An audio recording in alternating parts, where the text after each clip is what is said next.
right?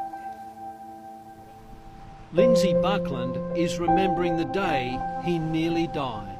Sorry, I feel emotional here. The day he came face to face with Ivan Milat.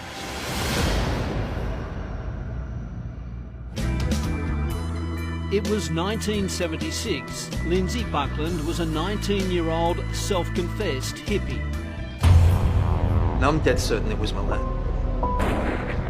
With bullets flying around him, Lindsay Buckland thought he was dead, running for his life along the Hume Highway, not far from the Belanglo Forest turnoff. Sprinted, absolutely sprinted. Lindsay had been heading home from an alternative music festival south of Sydney.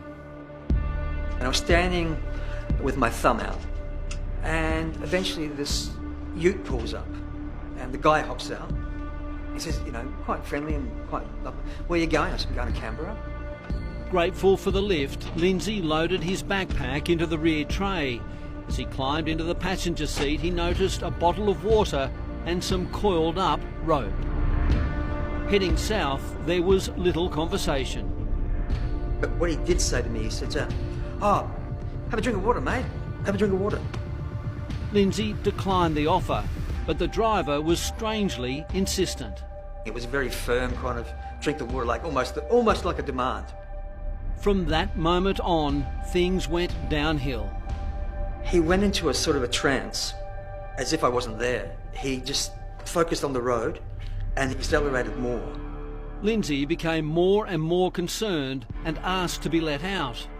And I thought, I've got to get out of this car. Eventually, Lindsay grabbed the steering wheel. And through the pulling process, it kind of snapped him out of his trance or void that he was in. Stopped on the side of the highway, Lindsay clambered out and went to grab his backpack. He jumps out and he's standing behind me. So he's not saying anything to you at this point? No, absolutely nothing. It's just silence. He's just standing behind me, hovering over me. As he put on his backpack, the driver rushed to the cabin of the ute. And all of a sudden, he's reaching in the back of the cabin, behind the seats, and I see this rifle being pulled out. Lindsay bolted. The 19-year-old had recently read a guerrilla warfare book and remembered to zigzag to avoid being shot. There was at least 3 pop shots at me. Leaping into a ditch on the side of the road, Lindsay prayed the gunman hadn't followed him. It felt like a minute's an eternity. Eventually, he peeked over the edge of the ditch. He's already in the cab and he's hightailing it to the direction of Canberra. Still terrified the gunman would return, Lindsay managed to flag down a passing woman who drove him to Canberra. I opened the door, I said, look, I'm sorry, I've just been shot at. And she's looking, really, do you want to go to the police? Do you want to go to the police? I said, no, I just want to get home. I just want to get home. Why didn't you report this to police at the time? A couple of reasons. One was that I was a hippie, an alternative boy. I knew that I was kind of like in redneck country, if you want to say that. He also felt the police wouldn't believe him. It happened just before Christmas, and his parents were due to visit him in Canberra. He sat us down and he said, Mum, I've got something to tell you.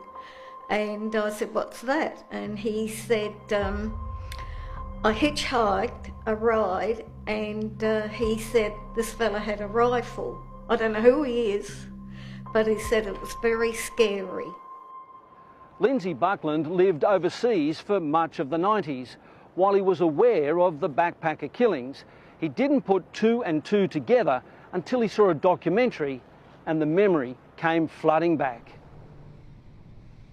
After hearing that Ivan Milat is now dying from cancer, 2 weeks ago Lindsay managed to track down the now retired head of the Backpacker Task Force, Clive Small.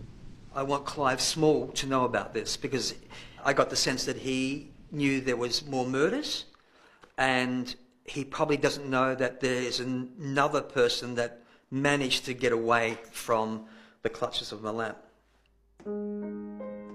And in another twist, stranger than fiction, the professional busker remembers meeting one of Ivan Milat's victims.